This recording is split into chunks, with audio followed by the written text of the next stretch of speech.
Hello friends, आज हम exercise 2.2 का क्वेश्चन नंबर 1 करेंगे। Question number 1, find the zeros of the following quadratic polynomials and verify the relationship between the zeros and the coefficient. आपको सबसे पहले पूछा गया है जीरोस, आपको इस क्वाड्रेटिक पॉलिनोमियल के जीरोस निकालने हैं और फिर एक रिलेशनशिप वेरीफाई करनी है जीरोस और कोफिशिएंट के बीच में। तो सबसे पहले हम समझते हैं कि जीरोस क्या है। ज़ीरोज़ हमारे वो होते हैं जो पॉलिनोमियल को जब हम सॉल्व करते हैं वो वैल्यूज़ जिससे इसका आंसर हमारा ज़ीरो आ जाता है। तो इसमें दो ज़ीरोज़ निकलेंगे क्योंकि ये क्वाड्रेटिक पॉलिनोमियल है जिसे हम अल्फ़ा और बीटा के नाम से जानते हैं। और कोफिशिएंट होते हैं हमारे इनके आगे, वेरिएबल्स के आगे जो लिखा होता है, जो एक्स स्क्वायर के आगे लिखा होता है उसे हम ए बोलते हैं। और इसके एक्स स्क्वायर के आगे क्या है, कोई टर्म नहीं है तो हम मानेंगे 1। इसी तरह से ये हमारी जो x के आगे कोफिशिएंट है ये होता है b, इसकी वैल्यू हो गई -2। और जो हमारी कांस्टेंट टर्म है उसे हम c से डिनोट करते हैं, ये हो गई हमारी -8 क्योंकि इसके आगे कोई वेरिएबल नहीं है तो ये हमारा कांस्टेंट टर्म है। तो हमें समझ आ गया हमारे अल्फ़ा बीटा दो ज़ीरोज़ होती हैं और कोफिशिएंट हो गए हमारे जो वेरिएबल के आगे टर्म्स लिखी होती हैं।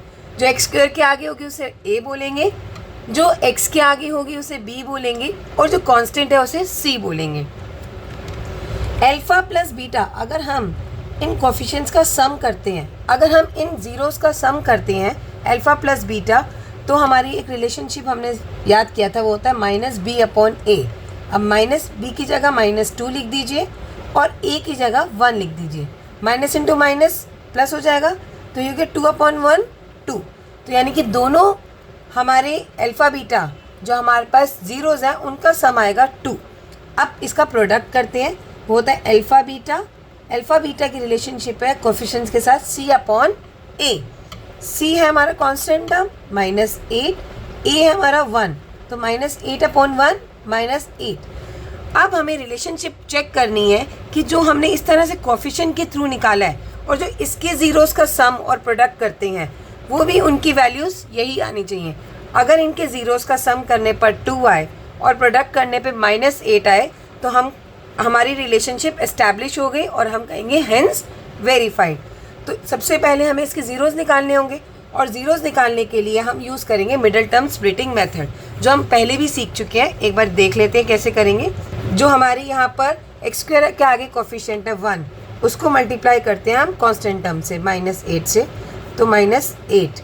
अब हमें 8 का प्राइम फैक्टर्स करना होगा। ये हो गया 2 4 ज़ा 8, 2 2 ज़ा 4, 2 1 ज़ा 2। यहाँ पर हम यूज़ करेंगे middle term splitting.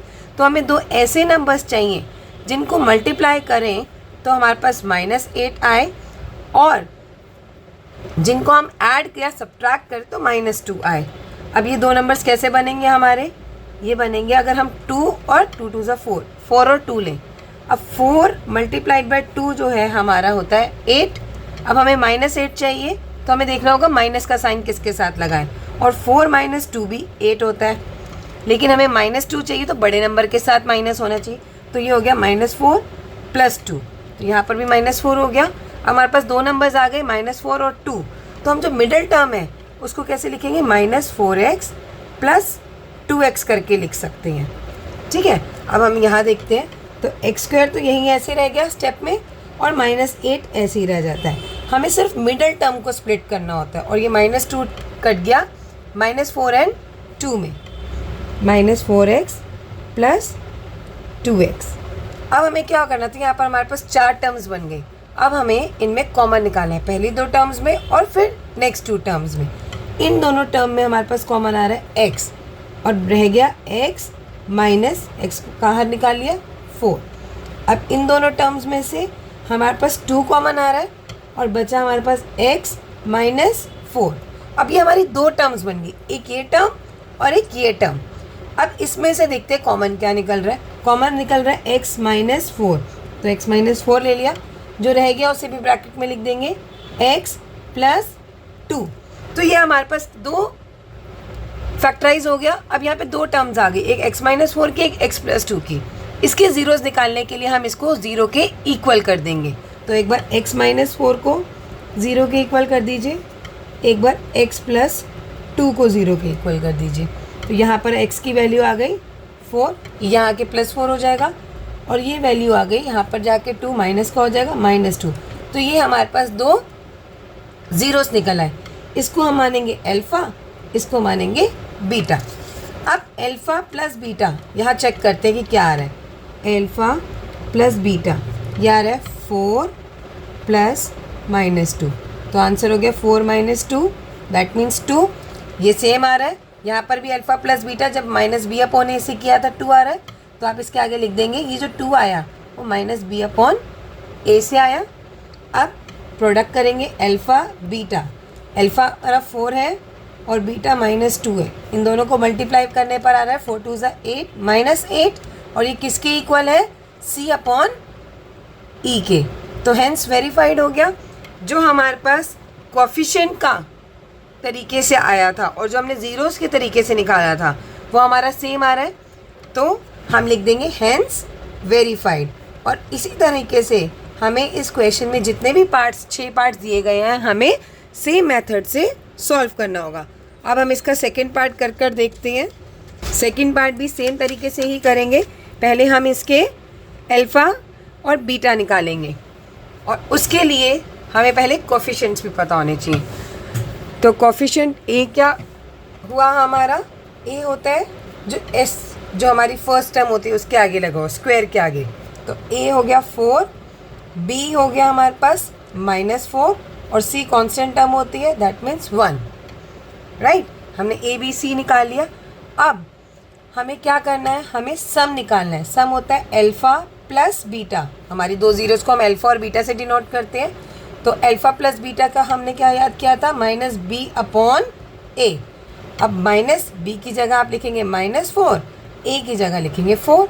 Minus into minus cut जाता है और 4 से 4 कैंसिल हो गया, आया 1। अब अल्फ़ा बीटा निकालिए, यानी कि प्रोडक्ट जो कि होता है C/a। अब C कैसे निकालेंगे, C हमने यहाँ लिखा ही है 1 और A की जगह लिखेंगे 4। तो ये अल्फ़ा बीटा प्रोडक्ट आ गया C/a 1/4।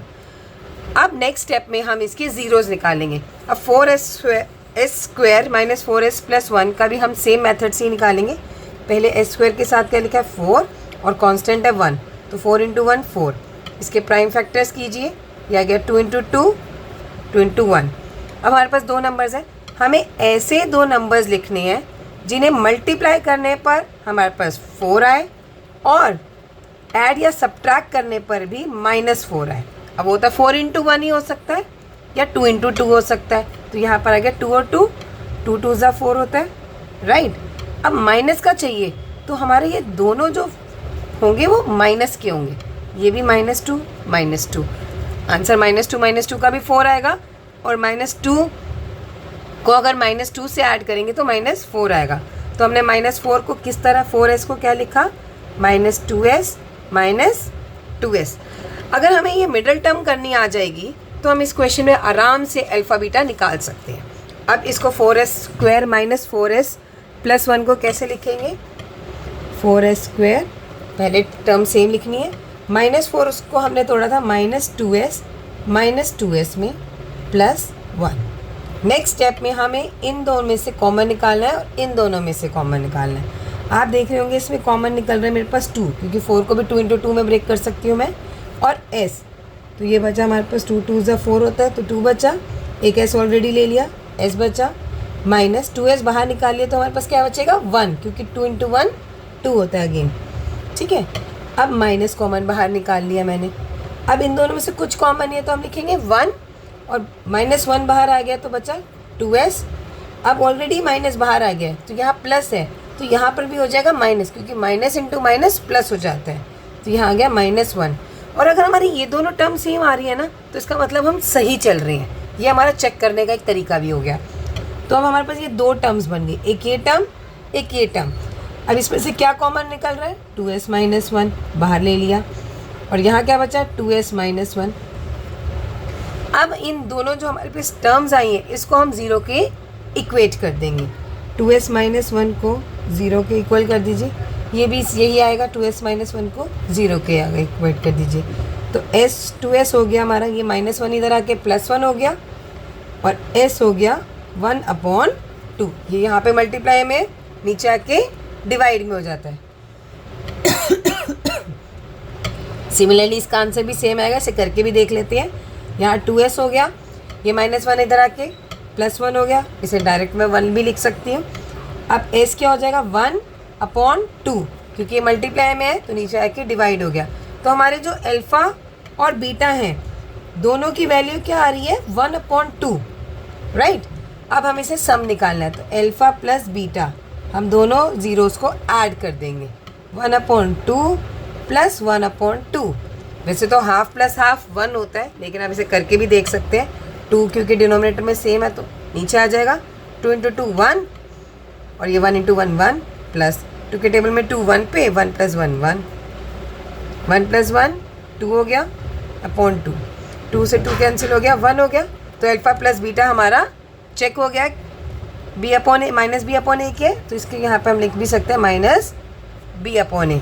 और अल्फ़ा बीटा यानी कि जो हमारे प्रोडक्ट है वो कैसे लिखेंगे, अब इन दोनों को हमें क्या करना होगा मल्टीप्लाई, 1/2 को 1/2 से मल्टीप्लाई करने पे आएगा 1 × 1 1, 2 × 2 4, 1/4, जो कि किसके इक्वल आ गया c/a के। और यही हमें ज़ीरोज़ और कोफिशिएंट में एस्टैब्लिश करना था कि they are equal, hence verified.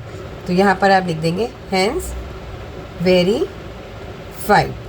इसी तरह से हम इसका थर्ड पार्ट करेंगे। अब थर्ड पार्ट है हमारा 6x² -3 -7x। इस पार्ट को आप ध्यान से देखेंगे, इसमें क्या हो रहा है कि पहले आपको कांस्टेंट टर्म आ गई है, तो सबसे पहले इस क्वाड्रेटिक पॉलिनोमियल को हम सही से अरेंज करेंगे। ये हम अपनी सहूलियत के लिए करते हैं ताकि हम a b c जो कोफिशिएंट्स निकालते हैं वो सही से निकाल सकें। तो ये हो गया 6x² -7x -3। अब ये आपकी क्वाड्रेटिक पॉलिनोमियल हमेशा अरेंज ऑर्डर में होती है, तो हमने ऑर्डर में अरेंज कर दिया। अब a लिखेंगे, a होता है जो x² के आगे हो, 6 हो गया। b होता है जो x के आगे होता है, जो भी कांस्टेंट टर्म होती है, वो हो गया -7। और c हो गया जो कांस्टेंट टर्म है, वो है -3। तो हमारे a b c निकल गई। सबसे पहले हम इसका सम करेंगे। सम के लिए हम लिखते हैं अल्फ़ा प्लस बीटा, और वो हो गया हमारा -b/a। अब माइनस लिखेंगे, b की जगह -7 लिखेंगे और a की जगह 6 लिखेंगे, तो माइनस इंटू माइनस प्लस हो जाता है, तो ये बन गया 7/6। अब नेक्स्ट है प्रोडक्ट, अल्फ़ा इंटू बीटा यानी कि c/a। c है -3, a है 6। आप इसे कट भी कर सकते हैं, 3 1 ज़ा 3 2 ज़ा, ये आ गया हमारे पास -1/2। तो प्रोडक्ट की वैल्यू जो आनी चाहिए -1/2 आनी चाहिए, और जो सम आना चाहिए ज़ीरोज़ का वो 7/6 आता है। तो सबसे पहले हम इस क्वेश्चन में देखते हैं कि इसे हम कैसे फैक्टराइज करेंगे। 2 टर्म्स निकालनी होगी जिसे हम ज़ीरो के इक्वेट कर देंगे। तो उसके लिए क्या करना चाहिए हमें, हम जो फर्स्ट टर्म x² के साथ है वो 6, और जो हमारी कांस्टेंट है उसको मल्टीप्लाई करेंगे। 6 3 ज़ा आया 18, मैंने यहाँ अभी माइनस नहीं लगाया, 1 में रखेंगे। अब 18 के हम प्राइम फैक्टर्स करते हैं, ये हो गया 2 9 ज़ा 18। अब 9 का हो गया 3 × 3, और ये हो गया 3 1 ज़ा। तो हमारे पास इसके ऐसे 2 नंबर्स हमें बनाने हैं जिन्हें मल्टीप्लाई करने पर हमारे पास क्या आए 18 आए, ठीक है। और जिनको ऐड या सब्ट्रैक्ट करने पे हमारे पास क्या आए -3 आए। अब हम क्या बना सकते हैं इसके फैक्टर्स, हम बना सकते हैं 6 और 3। 6 3 ज़ा 18 होता है, और 6 - 3 3 होता है। क्योंकि हमें माइनस का 3 चाहिए, तो हमारा जो बड़ा नंबर होना चाहिए वो माइनस का होना चाहिए। तो 6 माइनस का होगा, ये प्लस हो जाएगा। और यहाँ पर भी ये -6 × 3 आपका था -18 आना चाहिए था ना वैसे, क्योंकि 6 × -3 है, तो ये -18 आ गया। ये हमारे 2 टर्म्स में डिवाइड हो गई। अब हमें 6x² -7x -3 से 2 ज़ीरोज़ निकालने हैं, तो उसके लिए हम middle term splitting method use करेंगे। सबसे पहले आप 6 को 3 से मल्टीप्लाई करेंगे, वैसे -3 है ये, तो आ गया -18। अब हम 18 के फैक्टर निकालते हैं, और 18 के फैक्टर्स हो गए हमारे 2 9 ज़ा 18, 3 3 ज़ा 9, 3 1 ज़ा। अब हमें ऐसे 2 नंबर्स में इसे यूज़ करना है, इसे ऐसे 2 नंबर्स निकालने हैं जिसे मल्टीप्लाई करें तो -18 आए, और ऐड या सब्ट्रैक्ट करें तो -7 आए, क्योंकि इसे मिडल टर्म स्प्लिटिंग बोलती हैं। अब ये हो गए 9 और 2, 3 3 9, 9 में से 2 गए तो 7 होता है, लेकिन माइनस उसके साथ लगाएंगे जो बड़ा नंबर होगा, क्योंकि माइनस का चाहिए हमें। तो ये -9 + 2 हो गया। इसी तरह -9 को अगर मैं 2 से भी मल्टीप्लाई करूँ तो -18 आ रहा है, तो हमारे पास 2 आ गए आपके जो टर्म्स हैं। तो -7x को मैं लिख सकती हूँ -9x + 2x। इसी को हम यहाँ करके दिखाएंगे। ये हो गया हमारा 6x² -7x को लिखा था -9x + 2x -3। अब हमें इनमें से कॉमन निकालना होगा। कॉमन निकालेंगे, ये 4 टर्म्स है पहले 2 में से। अब इसमें से क्या कॉमन निकल रही है, इसमें से मुझे ये दोनों 3 के टेबल में है तो 3 कॉमन निकल रहा है और x। अब 3 के टेबल में 6 आता है 2 पे, तो 2 बचा। x ऑलरेडी बाहर निकाले तो बचा x, माइनस का साइन बचा। अब 3 बाहर निकालिए तो 3 3 = 9, राइट। अब इसमें मुझे कुछ कॉमन नहीं दिख रहा, तो मैं इसे क्या लिखूँगी, प्लस का 1, राइट, क्योंकि 1 से मल्टीप्लाई करने पे हमारे पास वही टर्म आ जाती है। ये हो गया 2x - 3। अब हमारे ये दोनों टर्म सेम आ रही है, तो इसका मतलब हम सही जा रहे हैं। ये हो गया 2x - 3, 3x + 1। अब हमारे पास ये 2 टर्म्स आ गई हैं x की। अब हम इसे 0 के साथ लिए इक्वेट कर देंगे। तो 2x - 3 को 0 के सामने इक्वेट कर दीजिए और 3x + 1 को भी 0 के सामने इक्वेट कर दीजिए। तो यहाँ 2x बचेगा, -3 इधर आके +3 हो गया, तो x क्या हो गया 3/2, क्योंकि यहाँ मल्टीप्लाई में था तो यहाँ डिवाइड में आ जाएगा। इसी तरह से 3x जो है यहाँ +1 इधर आके -1 का हो जाएगा, और x जो होगा वो -1/3 हो जाएगा, क्योंकि यहाँ मल्टीप्लाई में तो यहाँ डिवाइड में आ गया। तो मेरे पास 2 ज़ीरोस क्या आ गए, अल्फ़ा आ गया 3/2 और बीटा आ गया, इसको बीटा मान लेते हैं, -1/3। अब हमें इसे सम निकालना है, तो सम के लिए क्या करेंगे, अल्फ़ा प्लस बीटा लिखेंगे। 3/2 है हमारा अल्फ़ा, प्लस बीटा है -1/3। अब इसको ऐड कैसे करेंगे, क्योंकि डिनोमिनेटर्स डिफरेंट है, पहले हमें डिनोमिनेटर्स को सेम करना होगा। उसके हमने तरीके क्लास 7th में भी सीखे और 8th में भी। अब यहाँ मैं इसको आपको डायरेक्ट करके दिखा रही हूँ। हम इन दोनों का एक्चुअली एलसीएम निकाल सकते हैं या फिर डिनोमिनेटर सेम भी कर सकते हैं। तो मैं एलसीएम मेथड से कर रही हूँ। 2 और 3 का एलसीएम आता है 6, यहाँ 6 लिख लिया। 2 के टेबल में 6 कब आता है, 3 पे, तो 3 को हम 3 से मल्टीप्लाई करेंगे, अगर 9 प्लस माइनस माइनस होता है। 3 के टेबल में 6 आता है 2 पे, और 2 को 1 से फिर मल्टीप्लाई कर देते हैं, 2 1 = 2, तो 9 - 2 हो गया 7/6। कन्फर्म हो गया। अल्फ़ा प्लस बीटा किसके इक्वल आ गया, -b/a के इक्वल, तो यहाँ लिखेंगे -b/a। इसी तरह से आप अल्फ़ा बीटा करेंगे, प्रोडक्ट निकालेंगे। Alpha 3/2 multiplied by beta -1/3। 3 से 3 कैंसिल हो जाता है, हमेशा ऊपर से नीचे कैंसिल होगा, साथ में कैंसिल नहीं होता। 1 × -1 इज़ -1 और 2 × 1 2 हो गया, तो अल्फ़ा बीटा आ गया -1/2। तो यहाँ पर हमने प्रूफ कर दिया ये c/a के इक्वल है। हम यहाँ लिख देंगे हेंस वेरीफाइड। नेक्स्ट 3 जो इसकी सम्स है वो नेक्स्ट वीडियो में करेंगे हम। Thank you.